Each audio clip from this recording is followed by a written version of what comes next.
Hello, welcome to game two of this match, the man versus tiemyshoelace. What have we got here, Andy?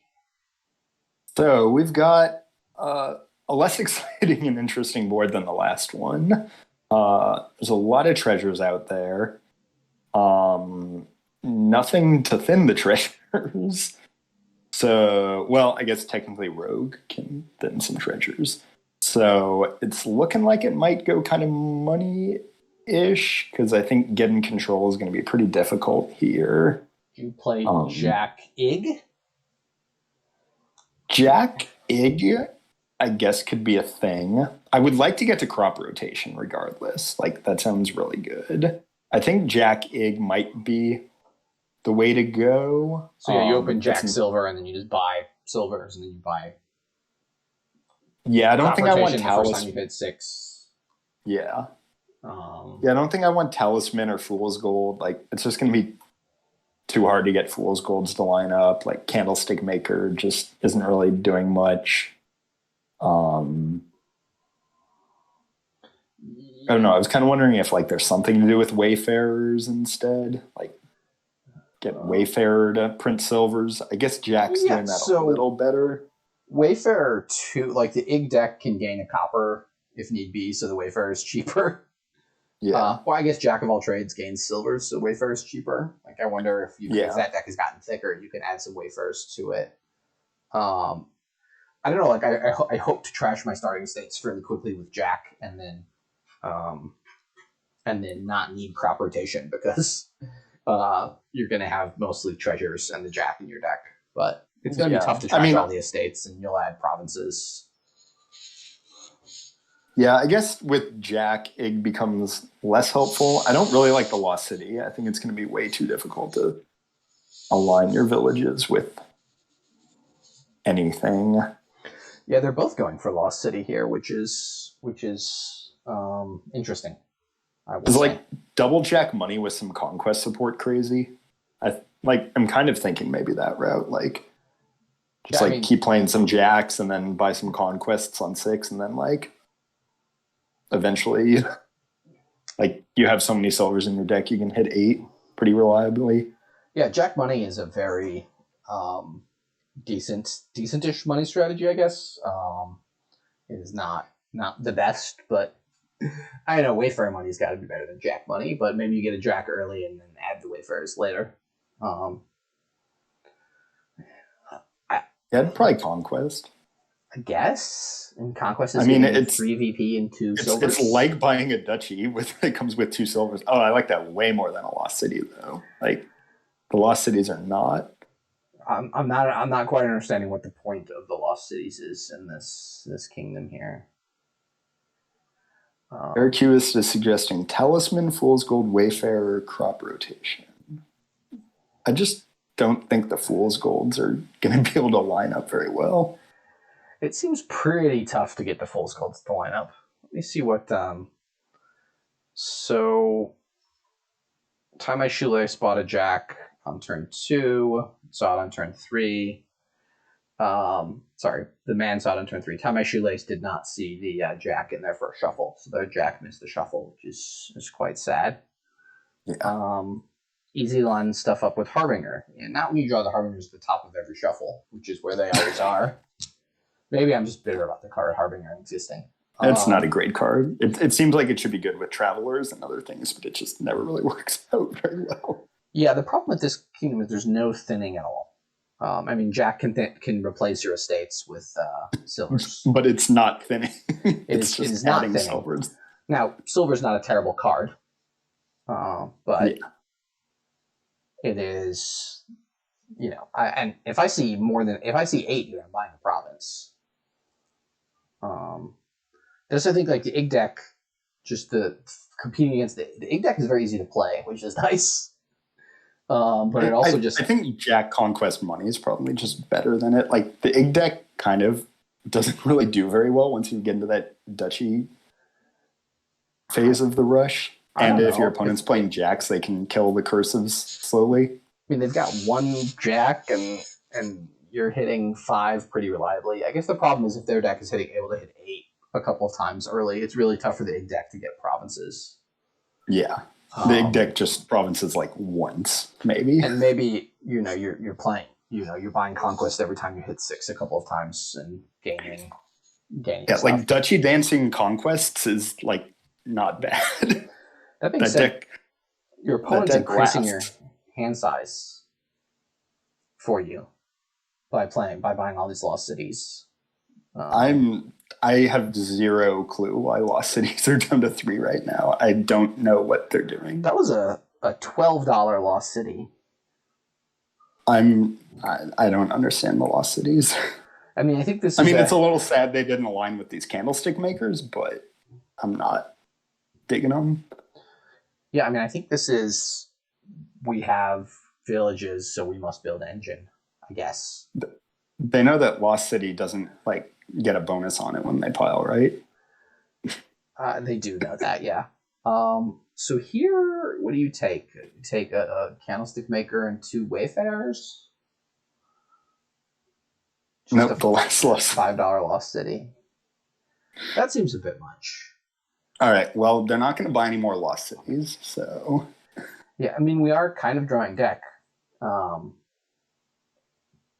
It's turn 10, I guess. So... I don't know, I just think like the Jack Conquest money thing would like have conquested twice by now and like click province. We got a double conquest here, right? We gained 2 silvers this turn. Double conquest looks not bad. Yeah. Okay. Now the Lost Cities are just labs, I guess. But... I mean, that was a nice 10 points. I'm not gonna lie, that was pretty good. Yeah. But now the deck just goes back to being a bunch of silvers. Sure, and maybe that's fine. And we'll see if the man follows suit. There's also some thought to like just saving up a ton of coffers and trying to get like a triple conquest or a quad conquest or something. I always love trying to build a conquest engine with multiple. I just don't think it's really... Yeah, it doesn't seem super viable here. Doing more than a double conquest, which is still pretty nice for 10 points. I had J-Nails beat me this season in... they trashed some Feodoms with Hermits, and then they like trashed 2 Hermit plays, each trashed a Feodom and gained a silver, and then like triple conquested and got to like 50 points, which is pretty nice turn. Yeah. It's fun when you can make it work. Here it's just seems kind of supplemental. Like they can both get like a lot of silvers and 10 VP, and that seems like a nice baseline, and then we're going to run over and start doing the province thing after they both do that. But they're not going to be able to play a Jack and a Wayfarer and a Candlestick Maker any more turns. Like maybe one more time this game they'll be able to get 3 of those cards together. Yeah, the problem with the double conquest play for 10 victory points is like you took 6 silvers, so now you've completely given up all deck control. Yeah. Scoring the standings, the man has played 3 matches. This is going to be their last match for the season, for this medium games. Also, just the medium games is not really seasons; it's iterations. And their score is 6.5, so they're averaging 54%, so a little bit over, mixed matches, a little over even matches. And then tiemyshoelace has only played 1 match, and they've won 2, so they're technically slightly behind in the standings by percentage rank. But if they win this match, then they'll be in clear second in the Colonnade group.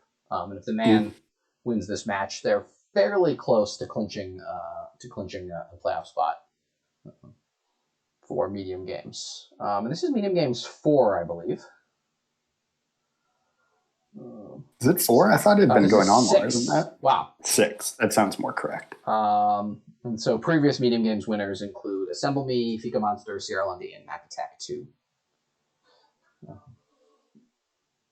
So last turn the man did go for this triple Wayfarer line that Rust 2 suggested. I'm still not quite seeing it, but maybe that could build you up to like I think Rust triple was conquest. Expressing incredulity and not suggesting it.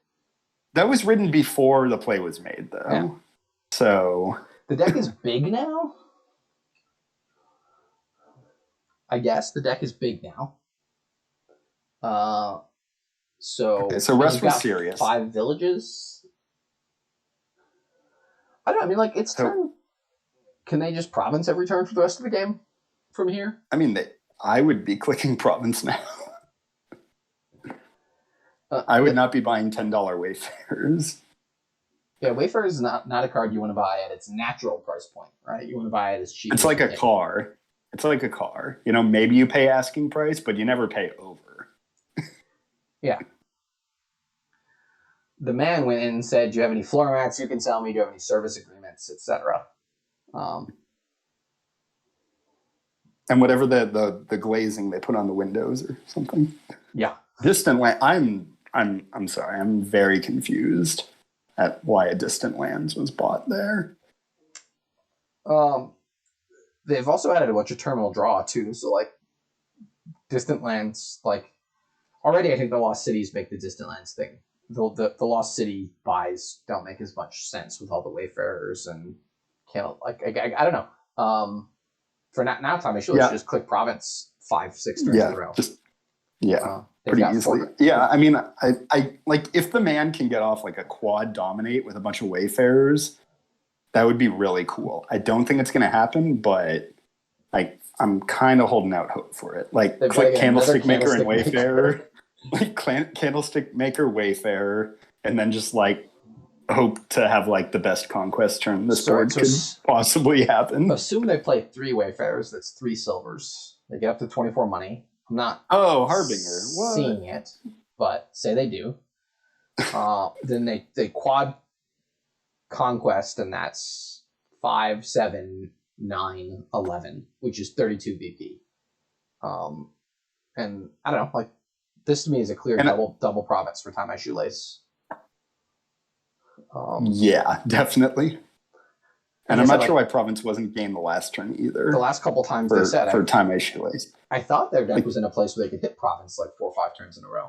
And here they've been hitting double province, and I mean, double Conquest is like about as good right now, anyways. So, how many silvers did they gain? They gained 3 silvers this turn. So double Conquest is worth 12. Yeah. I mean, so just double Conquest instead. That also serves to deny the silver denial. That's important. That might be important.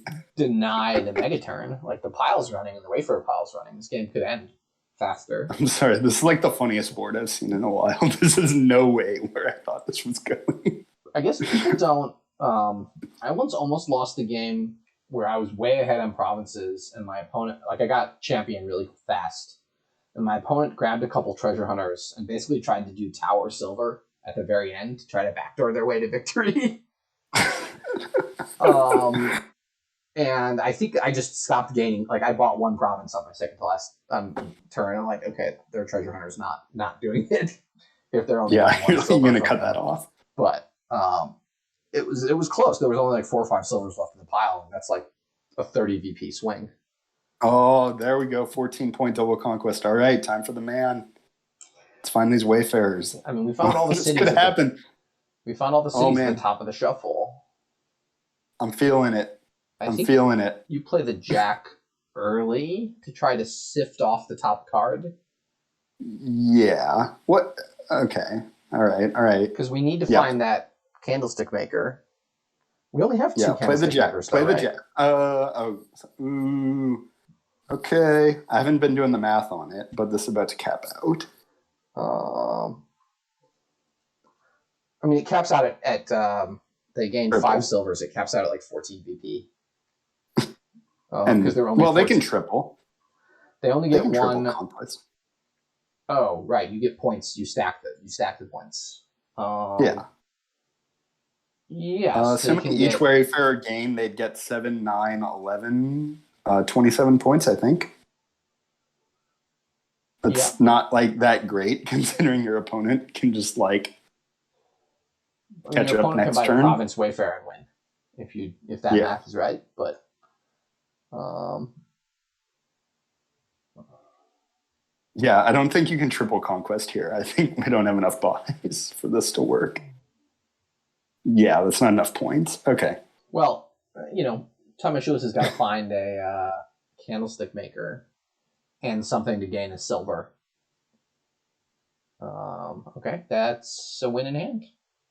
Gain a silver here, play Candlestick Maker, buy Wayfarer, and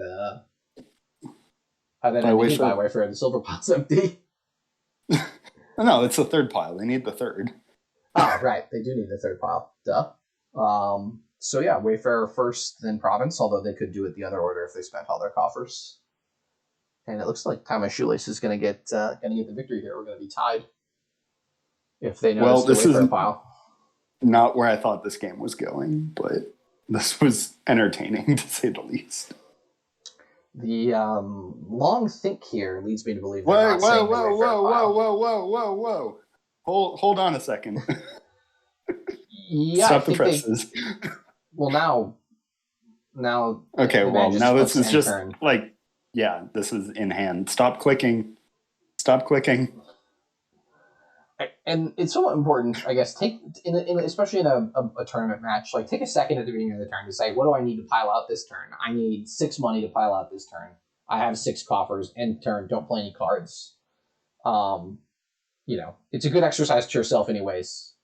Wait, what's going on, guys? Sorry, I'm assuming you're both going by male pronouns, but and someone just click the Wayfarer to end the game. It's really not. It's not one of the piles. It's not silvers. It's not curses, right? Okay. We only missed it 3 times, and the man caught it. So they get the win here, and we move on to game 3 with the man having a 2-0 lead.